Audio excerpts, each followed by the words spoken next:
Hey, 79 Hurst Olds guy here.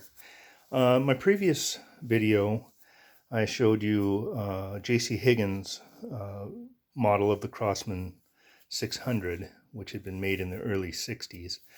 This one is another quite rare variant of the Crosman 150 series. They made, well, several over the years. This particular one is, as I said, is a first variant. And there is a second variant, and then other Montgomery Ward or Ted Williams variants as well. This one was made in 1954 to 1956, and the model number for this particular one is 1262920, although the box itself is just marked 292. It is a 22 caliber and CO2. What's unique about this particular gun is the gray crackle finish paint and also the barrel separator or guide, I suppose. The first variant models here, you can kind of tell they had a two-piece barrel. The breech being one and then the barrel being the other. In the second variant, it's all essentially one piece, and then a little bit different as far as maybe the sight mounts and that. The grips are specific to this model as far as coloring, etc. goes, and overall this gun is really in nice condition. The only markings really on it are right here, J.C. Higgins 22 caliber, the model number, made in USA, Sears Roebuck and Company. There is no markings as far as the serial number goes on the body of the gun. However, on these particular models, on the breech cover here, you will find, I guess I'll call it a serial number, but there is a number, and this might be very hard to see. It's 051981, and the cover just slides back, and then you can see it right there. Very nice overall. As I said, the finish on the metal is really, really nice. The crackle finish paint, there is some markings and some, I guess, chips in it.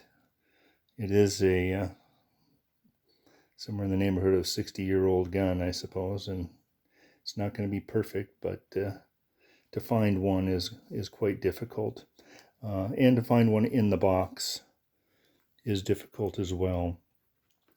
It did have this box of powerlets, which are the older style.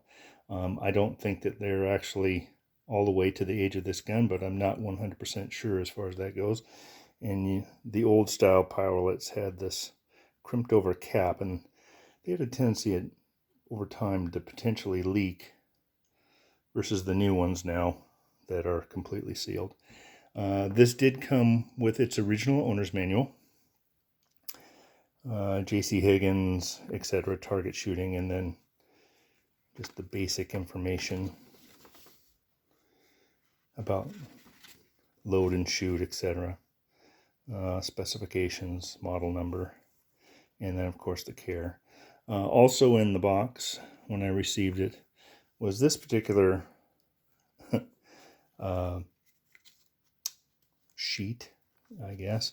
What it is for J.C. Higgins and Sears Roebuck, but if you notice, I had mentioned in the previous video the model 799, which would denote for Daisy models, and everything on here, whoops, is for Daisy. And so I don't know if they actually came with the gun way back in the day for some reason, but it was in this here for me, and then it had the authorized service manual.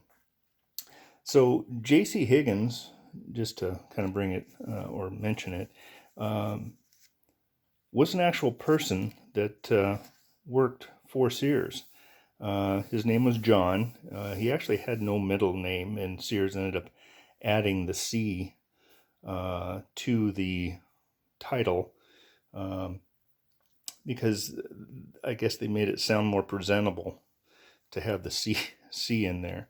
And he did work for the company. He became vice president at one point in time, and then he retired as a head bookkeeper in 1930, and then passed away in 1950. And originally came to the United States back in the late 1800s. 1898, I believe, is when he started working for Sears. So, and he worked there his entire career until his retiring there. So, anyway.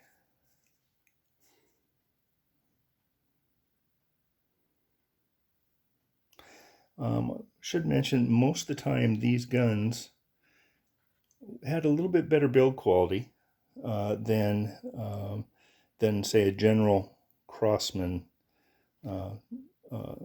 named gun or brand gun.